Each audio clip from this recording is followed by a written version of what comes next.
Kesejukan udara dilengkapi hijaunya pepohonan dengan bentang alam yang indah membuat saya sama sekali tidak menyangka jika wilayah ini sebelumnya merupakan tambang pasir yang dikenal gersang, berdebu, dan mencemari lingkungan.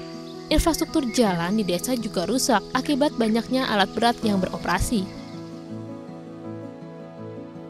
Ini tambang pasir besar di sini, kebetulan pasirnya sama Galunggung dulu. Dan entah dari tahun berapa, 80 berapa, ya 10 tahun lebih lah.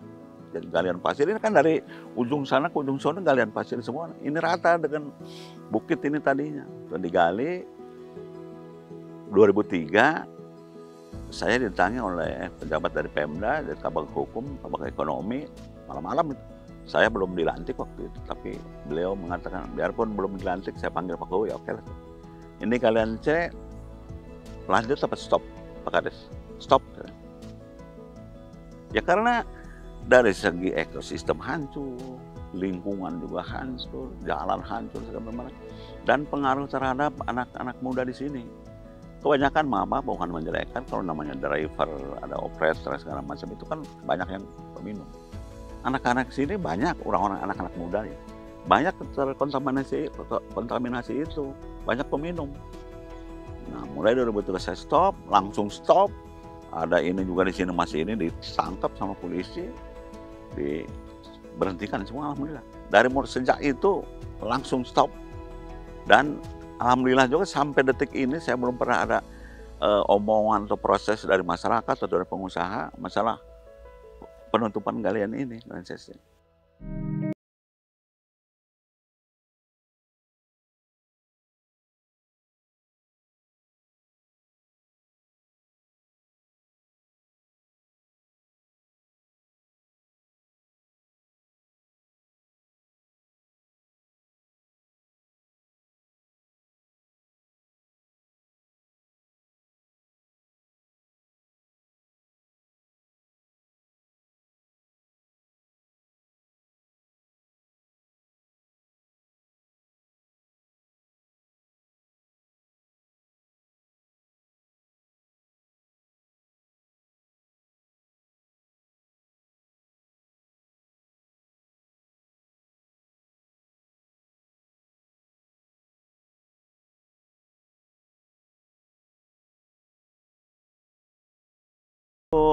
Rupanya di tahun 2011 awal mungkin ada saudara-saudara saya atau teman-teman saya yang di Jakarta ada akses ke Trisakti, mungkin ngobrol di sana. Si Trisakti sedang mencari modul desa wisata. Akhirnya mungkin ditawarkan lah saudara-saudara saya. Beberapa bulan kemudian dikirim mahasiswa dari Trisakti itu 3 orang. Amanah ada Cantol jadi punya istri orang Cina, mahasiswanya ya.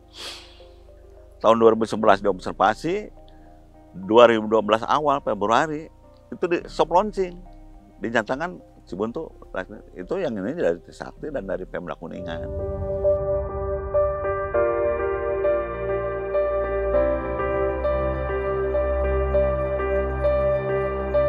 Kesabaran dan kerjasama antara aparat desa Cibuntu dengan masyarakat dengan binaan dari akademisi STP Trisakti berbuah manis. Desa Cibuntu kini bertransformasi menjadi pionir desa wisata dan memberikan sumber pendapatan baru bagi masyarakatnya.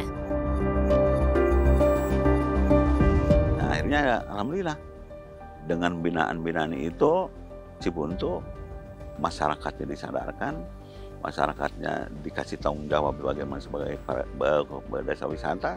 Alhamdulillah. Kan kami hanya ngadopsi ini deh.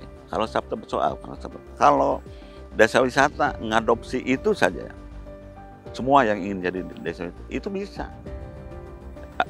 Sabtu Pesona 1 aman, tertib, bersih, sejuk, indah, keramahan atau ramah dan kenangan. Cibuntu aman sudah aman, alhamdulillah.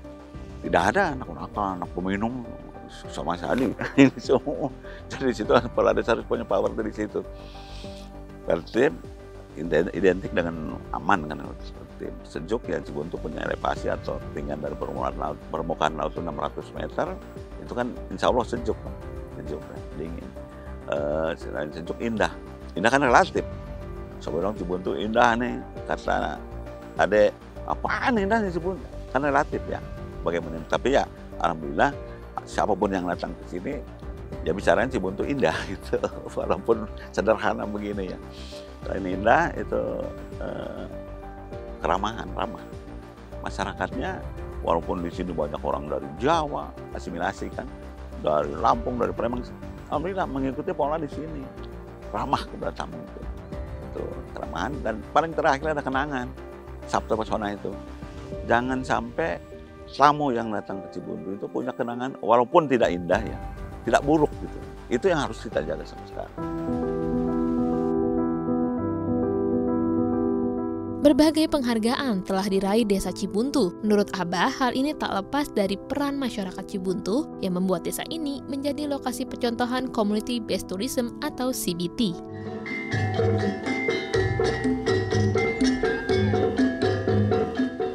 Dan di sini memang pure desa wisata deh.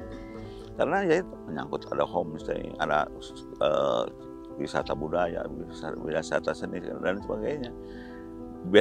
Bisa dibedakan harus dibedakan dengan wisata desa. Kalau wisata desa sekarang lebih booming, lebih canggih-canggih, lebih bagus-bagus. Tapi konsep desa wisata tidak masuk. Di situ ada objek, ada curug bagus, ada kolam renang bagus ya. Itu jadi wisata desa. Datang ke situ tanpa nginep di rumah, cuma piknik aja gitu.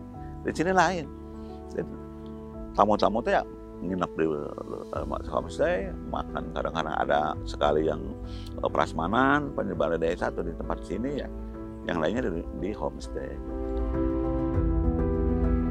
Abah berharap generasi muda mau kembali ke desa agar terjadi regenerasi, sehingga keberlangsungan desa wisata Cibuntu yang saat ini telah menjadi desa wisata berkelanjutan dapat terjaga. Bisa sebenarnya kendala yang sangat ini sih nggak ada sih. Hanya di sini itu kan udah desa kecil, jadinya penurunan sedikit. Masalah SDM lah terutama. Dan mungkin di tempat-tempat lain sama katanya. Kalau di Cibuntu udah desa kecil, anak muda yang lepas SMA itu ke kota. Ke kota dapat kerja atau punya tunangan sana, kawin di sana, pindah. Seperti anak saya, anak saya kan di Jakarta semua. Ponakan saya itu anaknya di Jakarta semua, pindah penduduk semua. Bagaimana nggak ini? Makanya kita ciptakan begini supaya sedikit minimalis urban. Jadi jangan saya semua kota. Tapi jelas dari segi SDM masih saya anggap masih kurang. Keindahan alam dan budaya ditambah keramahan masyarakatnya membuat kunjungan singkat saya ke Desa Cibuntu terasa begitu cepat. Suasana asri dan sejuk desa ini begitu nyaman dan hangat, membuat siapa saja merindukannya. Saya akan kembali di episode selanjutnya untuk melihat perjuangan aparat desa lainnya yang tengah merintis pembangunan desa wisata di wilayahnya.